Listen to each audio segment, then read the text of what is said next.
Hey everybody, welcome to The New Deal. I'm your host, Jerry Nutini. Today we're going to take a look at the situation in Ukraine, specifically the United States and NATO involvement or non-involvement. We got a lot to talk about. Here we go.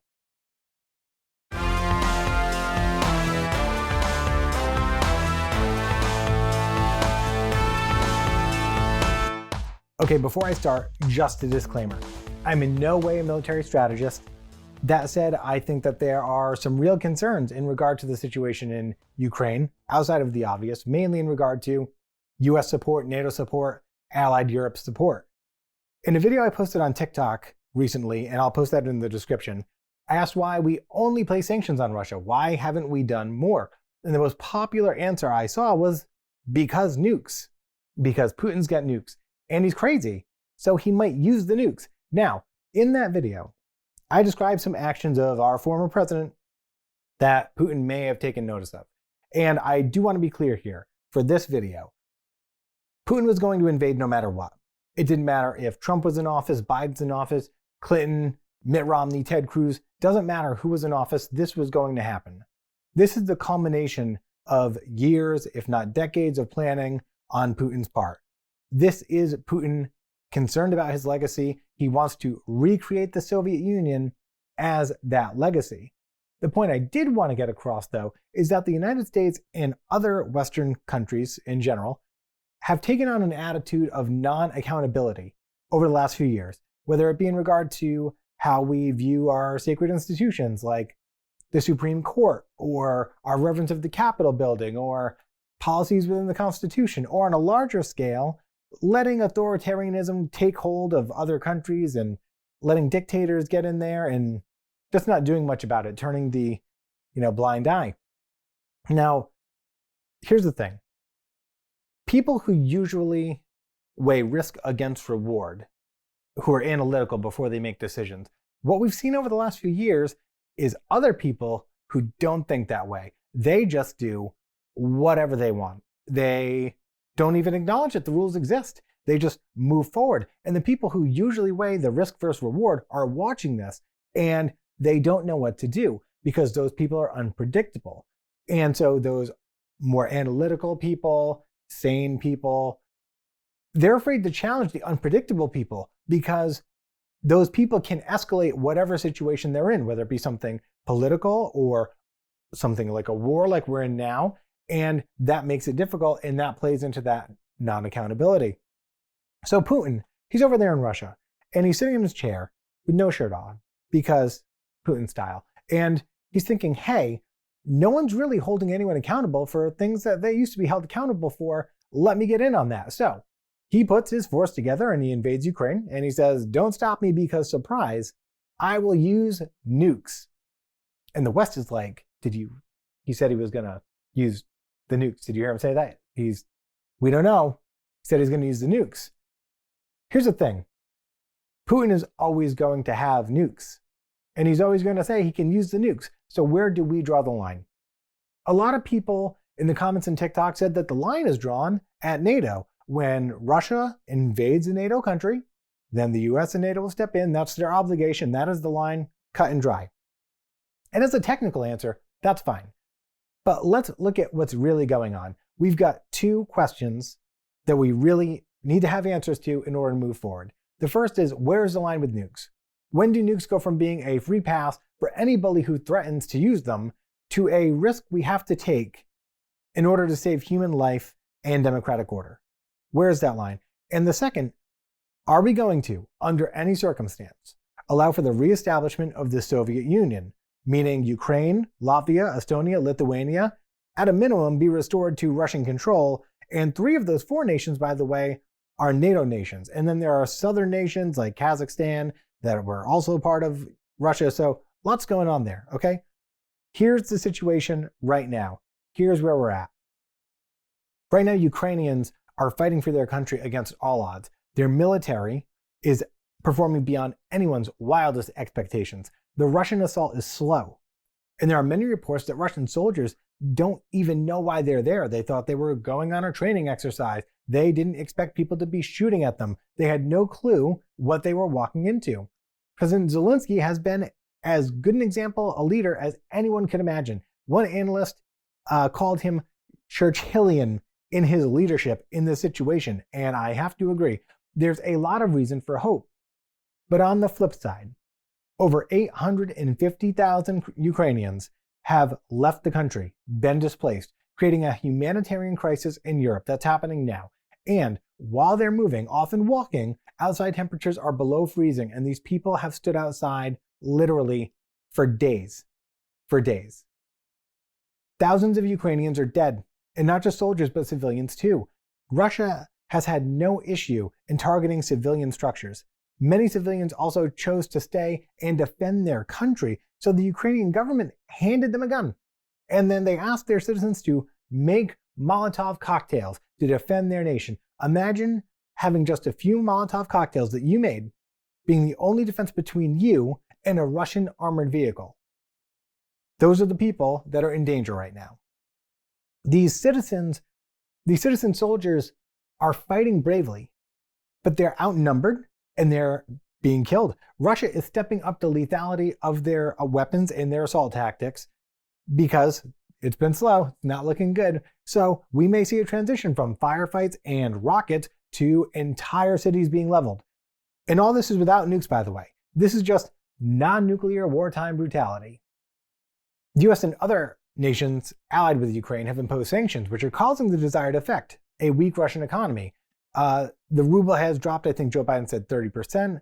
They have cut off Putin's fund, $600-something billion I think they had access to, and multiple other countries have completely cut their bank access to Russia.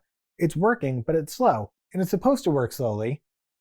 However, we've sent guns and anti-tank missiles to the Ukrainian people, along with money, to further fund their effort. But there's one truth that no one can change with money or weapons, and that is that the Ukrainians are outnumbered. They are outnumbered. The reality is, without military support from other nations, both in the air and on the ground, Ukraine will likely fall. Tens of thousands will die on both sides. Homes and cities will be destroyed. Cities might be leveled. If the Russians capture Zelensky and his ministers, they will likely be executed.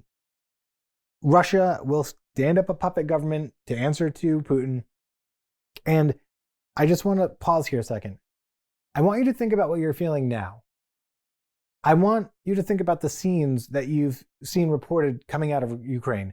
You've seen the bombs and you've seen the destruction, but I know that you've also seen the hope too. You've seen the spirit of the Ukrainian people, and you've felt the admiration for Zelensky and his leadership, and you've hoped along with them whenever you hear that they have achieved some small victory or done something crafty. You're right there with them, and you're really hoping. But now imagine watching President Zelensky publicly executed on Russian television. In the near future, maybe. Imagine the feeling of despondence when the people of Ukraine watch Russians march into their cities and take over with their government. Imagine all the families that will no longer be whole, and all the people who left their homes last week who'll never be able to return. They can't go back. Can we handle that? Can we handle that contrast? Because it's a big one. And if the emotional aspect doesn't get to you, think about the logistics. We're spending millions of dollars to help the Ukrainians. We are giving them weapons and ammunition. Other countries are also investing in this effort.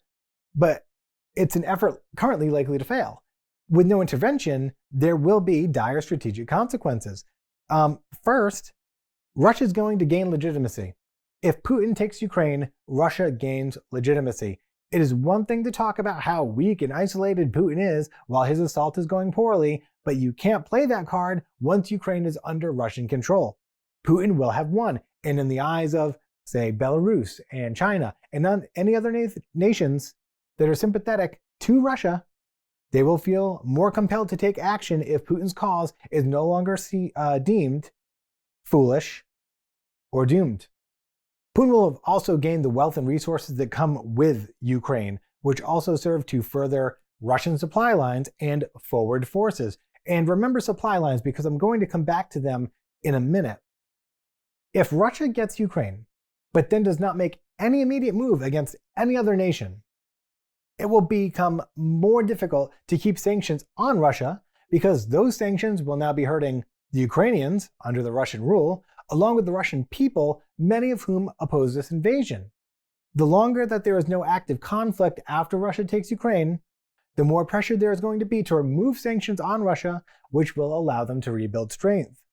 Oh, and they hold the oil card too. So Germany, they can put Nord Stream 2 on hold for the time being and things like that. And Europe, they can find fuel sources elsewhere right now, alternatives, for a little while. But those countries are going to start to miss the Russian oil supply, which typically provides them 66% of their total supply. And if Russian oil flows to Ukraine, it will further enrich the Kremlin and further Europe's dependence on a hostile nation. And then sometime later, Putin will invade a NATO nation. And when that happens, he will still have nukes. And as President Biden so clearly stated in the State of the Union, we will protect our NATO allies and borders. We will go to war. We will go to war against a legitimized, at least semi-recovered Russia, who will likely also have stronger allies beside them after they take Ukraine. Now, the brave Ukrainians who gave their lives for their nation will have lost their lives in vain, and likely unnecessarily, since NATO intervention will no doubt save thousands of Ukrainian lives. But what if we stepped in right now? What if we didn't let Putin take Ukraine? No, Ukraine is not a NATO nation, but they were in the process of joining NATO, and Putin has repeatedly said that Ukraine's potential membership to NATO and the EU as well is one of the biggest reasons for invasion. He does not want a NATO country like Ukraine sitting on his western border. In large part, Ukraine is actually being invaded right now because we aren't yet obligated to help. Putin is exploiting that fact. We're not obligated, they weren't in yet, and the West is using it as a paper shield. The fact is that strategically, NATO has no reason, none, not to step in now. Over 200,000 Russian troops are in Ukraine. That's more than 20% of their entire military. They are vulnerable, and they are not motivated. They are not motivated. They don't know why they're there. They don't know what they're fighting for. These people, the Ukrainians, speak the same language. It's not an easy thing to do to go in there and just start killing people. Strategically, there is an opportunity here to severely reduce Russia's active military. One way to do that would be to hit the 40-mile-long Russian convoy that's outside Kyiv. That's right, 40 miles of armored Russian vehicles, soldiers, ordnance sitting on one road, essentially unable to move. It's a convoy in a traffic jam with nowhere to go. There is no more vulnerable a target than that. None. NATO airstrikes alone on that convoy would be devastating. And remember, the supply lines? Russia is having a difficult time right now establishing supply lines. They're having issues getting their soldiers food and equipment, maybe because of the traffic jam. Unmotivated soldiers will soon be ill-equipped as well. Next, no nation outside of Belarus has come to Russia's defense. China has urged diplomacy and shown no interest in being involved in this invasion. Russia is alone. And the Ukrainians have home field advantage, as they've shown, switching street signs, rallying in the streets. The people are coming to aid their nation. They are energized. They want their freedom, and they have asked repeatedly for our help. And by the way, they've been extremely grateful for the help that we've provided, even though we're not providing troops and airstrikes. They've been so gracious. They've been excellent. However, they've also asked for troops on the ground, and we need to give that to them. They deserve protection. They are, in and of themselves, the greatest assets in this war against Russia. Right now, their military is still organized, and they haven't ceded air superiority. A NATO intervention will drastically turn the tide. Drastically. Most important, the West will not look weak if we defend Ukraine. We will look like democracies who step up to the plate and stand for our ideals. No, maybe Ukraine was not a member of NATO yet, but they were well on their way. They are a free and independent democracy, and we will defend free and independent democracy against foreign invasion from a rogue dictator who's running an authoritarian regime.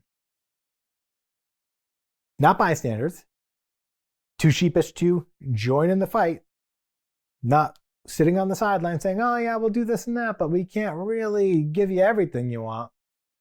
And that matters. That projection of strength matters. That unity matters. Because on the backside, if we can drive Russia out, the Ukrainians arrive to victory with their freedom and our friendship, and the West establishes its strength. And Russia will be a shadow of itself militarily and economically, with a real chance that Putin is either forced to step down or removed from power or whatever it may be. But Russia will be in a terrible, terrible spot. It also means that no people need to die in Latvia and Estonia or Lithuania, because in my view, and again, I'm not a military strategist here, I'm not an expert in this, but my view, and just kind of using common sense and history as my guide, a path to victory while also reducing the cost of life by standing with Ukraine now and not kicking the inevitable down the road just makes sense. If we're going to go to war anyway, because Putin's going to invade another nation anyway, why kick the can down the road? Let's save Ukrainians. Let's save Ukrainian lives. With that in mind, let's answer our questions. So the first question was, where do we draw the line on nukes? Nukes can't be a free pass. There's a shock factor here, okay? Where there seems to be disbelief at the fact that a leader may actually use his nuclear arsenal. And that shock has brought us to inaction, kind of like the shock of people who are unpredictable brought us to inaction in many different ways. This is the same thing. We are afraid to provoke a response. And that is what Putin wants. He's using his nukes as a deterrent, and we are allowing ourselves to be deterred from helping Ukraine. So we let Ukraine fall. And Russia gains all the advantages I spoke of earlier. And guess what? They still have nukes. They still hold that card. And you bet Putin will use that card the second he invades a NATO nation. Hey, we're going into Lithuania. But if you come at us, we're going to use a nuke. And at that point, we said we're obligated to war. So at that point, we have to go in regardless of nukes, or we look super weak, right? Super weak. But strategically, it doesn't make sense to wait until he's done with Ukraine and invades Lithuania to enter into that conflict. It just doesn't make any strategic sense. And the only thing we need to know to come to that conclusion is that Putin wants to reestablish the Soviet Union. That's all we need to know. We know his goal. We know his next move. We know that the war is inevitable. And if it's inevitable, if a nuclear clash is coming either way, then why not enter that conflict while Ukraine and the West have distinct and powerful advantages that we will lose by waiting for Ukraine's fall? And we're talking about nuclear weapons. And I get it. They're devastating. The thought of it is devastating. Nuclear winter is devastating. We don't even truly know, right, the damage that a nuke might cause today. It's been 80 years since a nuclear weapon has been used. We don't know. I'm not trying to minimize the risk of nuclear war. It's an extremely serious threat. But that risk will always exist so long as Russia holds their arsenal and their military strength.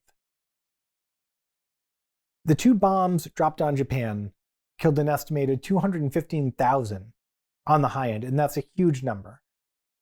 But not to make light of it, the United States lost 5 times as many people to COVID in the last 2 years. 4 times as many Ukrainians are now without a home. They've been displaced. They're out in the cold. They're refugees looking for somewhere to stay in another country because theirs is under attack. And tens of thousands have already died in this conflict, including civilians and military members on both sides. And those numbers will grow astronomically as the Russian assault continues and intensifies. And this doesn't even take into account all the Russian people who are going to be crushed by sanctions. This threat will exist so long as Putin controls Russia. And I honestly believe that no nation would stand by Russia if they used a nuclear weapon on people. It's just not acceptable to do so. And I think most of the world knows it's not acceptable to do so. We've seen that. We were horrified by it.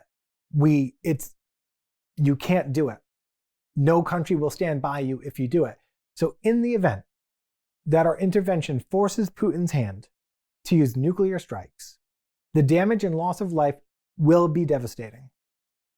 But Russia will be that much more isolated, and we may still end up saving more lives, even with those losses, than we would have should we have let Ukraine fall and watched the start of other invasions elsewhere. Which brings me to the second question. Are we willing to allow the reestablishment of the Soviet Union? If the answer to this is no, then we need to intervene in Ukraine right now. Not only does taking Ukraine give Putin progress toward his goal, but we also know his mission. He's been clear about it. He has not been secretive about his goal. We have no reason to believe that his behavior will stop with Ukraine. He is looking to reestablish the Soviet Union. And so if we absolutely will not allow that, if we absolutely will not allow the reestablishment of the Soviet Union, then why cede military and intangible advantages right now that the Ukrainian people and the West currently have? It doesn't make sense to me. It doesn't make sense. And if we will allow for the reestablishment of the Soviet Union, if we'll allow it to burst back into life, then why are we providing any aid to Ukraine? And why would NATO go to war for Latvia, Lithuania, or Estonia? Sure, those nations want their freedom and, but Russia has the bigger army, and it wouldn't be a contest with any of these countries. So why would NATO nations spend money and give weapons and invest so much time and energy and endanger the lives of their own citizens to fight against an outcome that they might find acceptable anyway? I think we all know that that latter situation isn't even remotely plausible. We are standing with Ukraine because we would not accept a new USSR. We would not accept that, and neither would our NATO allies. So I want to add a few notes here because this is complex. This is not easy, ever. And I'm sure there's more to it than anybody knows. So, first, I have held that the US should not act unilaterally, and I believe that still. As a nation, we stand to lose the least simply due to geography. Putin is much more likely to inflict pain and nuclear damage on European nations. The EU economic ties to Russia obviously have the largest impact in Europe, and countries like Poland and Latvia and Lithuania and Estonia, who share borders with Ukraine and Belarus, would be the front line for any enduring war. And I think it would be wrong for us to put any of those countries in that situation unwillingly. I get it. I also like to think we have other ways around this. Are we performing shadow ops in Ukraine? Are US jets or allied jets conducting airstrikes? Do we have unmarked coalition soldiers on the ground maybe? And maybe do we have a larger plan for nuclear deterrence? Do we have a way to disable the Russian arsenal? Do we have people within the Russian power structure who can work to remove Putin? Could the sanctions be buying more time for more covert actions like these? I hope so. Avoiding nuclear war is obviously the best situation for everybody, and it would be foolish to think that the United States and NATO military strategy was being reported on the news. Like, hey, here's our plan, Putin, this is what we're going to do. And no one can expect that. But lastly, we can't allow history to repeat. This is an ends justifies the means situation. The world allowed Hitler far too much slack when he began invasions of smaller countries and when he began his posturing. The world didn't act soon enough. The signs were there. The appetite for war was not. But is it ever? Is the appetite for war really ever there? We spent 20 years in Iraq and Afghanistan, largely under false pretenses. Osama bin Laden was killed in 2011, and yet we remained in the Middle East for another 11 years for resources, for strategic reasons, and I imagine a great deal of money was made by a small amount of people. That's not great. This is not that. This is one of those rare situations that calls you to help. A sovereign nation was invaded by a hostile nuclear force. It is not a skirmish. It is a full-on assault of the Ukrainian people. Russia had no standing to attack, and they did not put forth much effort into diplomacy. They walked away. This is a dictator looking to expand his power, and the entire world is in danger because of it. the entire world. Nuclear holocaust was never a major concern in the conflicts in the Middle East. Now, very suddenly, millions could die because of the actions of one man. Millions. This is history on repeat. We waited too long last time. We didn't want to go to war last time. It wasn't our fight last time. But it was. It always was. And it is now. And we have to rise quickly in defiance alongside our allies. Ukraine. Today, Ukraine lost its first major city to the Russian force. Their cities are being shelled and their people are being killed. I hope beyond hope for the Ukrainians to prevail without us standing beside them. But it is just the realistic picture that has me putting this podcast out, and I hope we can just keep that picture in mind. The reality is they are outnumbered, they are outgunned, they are likely to fall. This is a complex issue. I'd love to know your thoughts. Please leave a comment below, and I'll answer as many as I can, and we can have a discussion. As always, this seems silly considering the topic, but please like and subscribe, click the button, whatever, follow, pay attention. I appreciate it. I appreciate everyone listening. I really do. Thanks for watching and listening. Please pay attention to this situation. This is, I think, the most dire situation that the world has faced, at least in my lifetime, and I'm not so young anymore, I guess. And let's keep the people of Ukraine in our thoughts, which doesn't do much, but hey, maybe that will get us sending some troops and further resources. So thank you for watching or listening to The New Deal, wherever you are. New Deal out.